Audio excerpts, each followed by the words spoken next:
Hello guys, তোমরা সবাই কেমন আছো? আশা করি ভালো আছো। আমিও ভালো আছি। আমি আজকে তোমাদের সঙ্গে একটা রেসিপি শেয়ার করব। জানি না কেমন হবে, কারণ এর আগে আমি এরকম ভিডিও কখনো করিনি, এই প্রথম। তাই তোমাদেরকে অনুরোধ করে বলছি, ভিডিওটা তোমরা সবাই পুরোপুরি দেখো। আর যদি কোনো ভুল হয় তবে ক্ষমা করে দিও। এর আগে কখনো এরকম ভিডিও করিনি, অনেক আশা নিয়েও ভিডিওটা করেছি। তো দেখো বন্ধুরা, আমি প্রথমে চাল কুমড়োটাকে ছিলে নিয়ে ভালো করে ধুয়ে নিলাম। তারপর এখন চাল কুমড়োটাকে ঝিরিঝিরি করে কেটে নিচ্ছি। দেখতেই পাচ্ছ যে ঝিরিঝিরি করে কেটে নিচ্ছি। এবার আমি চাল কুমড়োটাকে ভালো করে একটা পাত্রে ঢেলে নিয়ে এবার লবণ দিয়ে 2-3 মিনিট ওটাকে ভালো করে লবণ দিয়ে মেখে রেখে দিব, যাতে ওটার থেকে জল বের হয়ে যায়।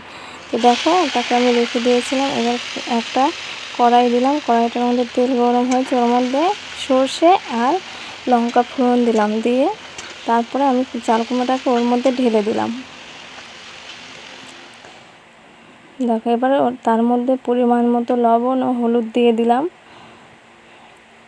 দিয়ে একটু নেড়ে এবার আমি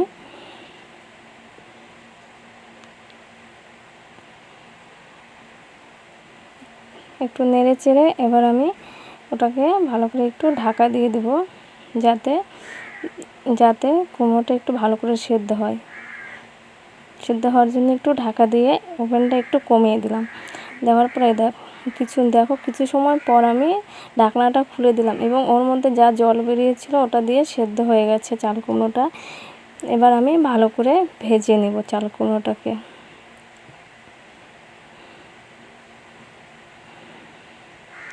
জানি না কেমন হবে, এর আগে কখনো এরকম ভিডিও করিনি। যদি তোমাদের ভালো লাগে প্লিজ আমাকে কমেন্ট করো, তাহলে আমি এখন থেকে এরকম ধরনের ভিডিওই তৈরি করব। প্লিজ তোমরা সবাই একটু আমার পাশে থেকে সাপোর্ট করো, যেন আমি এগিয়ে যেতে পারি। অনেক আশা নিয়ে আমি এই চ্যানেলটা খুলেছি। তো গাইস দেখো, আমার কুমড়ো ভাজা কমপ্লিট হয়ে গেছে। তো আমি ভিডিওটা